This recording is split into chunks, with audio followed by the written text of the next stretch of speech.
Madam Speaker, the Mayor of Richshot is worried that Manitoba Hydro is going to back out of an agreement for compensation for the economic costs of having Bipole 3 run through their community. The community has been able to run $100,000 to $150,000 in funding every year, but that is now in doubt for Richshot and other communities because Hydro says there was no contract, only an agreement, so they're tearing it up. This is part of a pattern on the part of Hydro and this government of making promises, going back on them, and then leaving communities in the lurch. That's not true. Is the Premier going to make sure that Hydro upholds its end of the bargain, or will he dismiss their concerns as just another special interest group? The Honourable First Minister.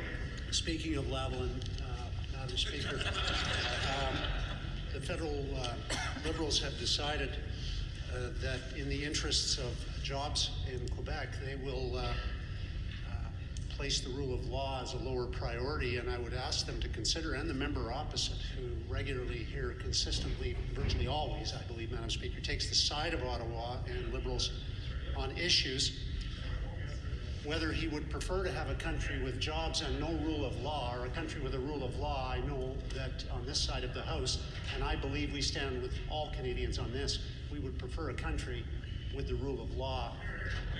Here, here.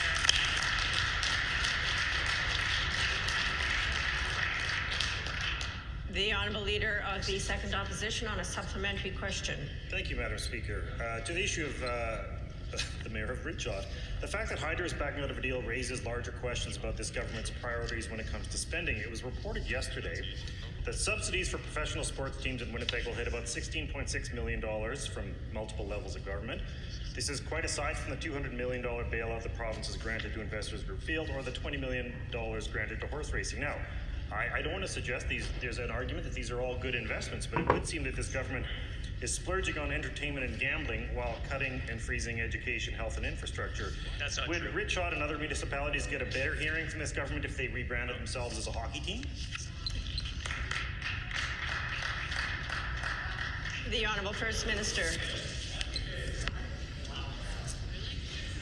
Order.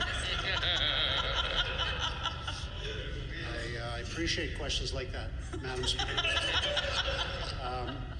I don't think the Prime Minister should have accepted a free vacation on the private island of the Aga Khan, Madam Speaker.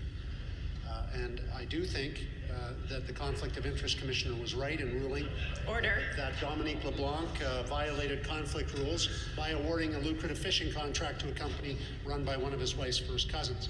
And I also think that Bill Morneau failed to report the ownership of a French villa through a private company. I know that Justin Trudeau was also forced to pay a fine for violating conflict of interest rules with respect to a gift he received from the Premier of Prince Edward Island. Madam Speaker, we're for the rule of law, we're for transparency, and Manitoba Hydro is too.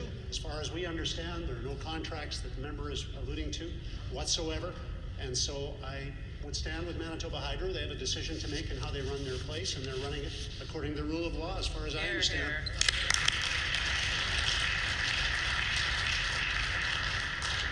The Honourable Leader of the Second Opposition on the final supplementary. Thank you, Madam Speaker. It would be nice to believe that Hydro is acting on its own, but over the last year, the Premier has shown he has a troubled relationship with crown corporations and the people he appointed to run them, because when they do their jobs and disagree with them, they tend to find themselves on the street.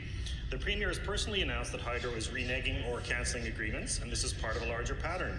This government has undermined municipalities by cancelling the Roads and Bridges program. They promised the City of Winnipeg tens of millions of dollars in a budget they voted for last year, then withheld it. They're threatening school divisions. It makes it impossible for businesses and other levels of government to plan when the province keeps blowing holes in their budget. Does the Premier see that by reneging on these commitments, the government is sending a signal they can't be trusted?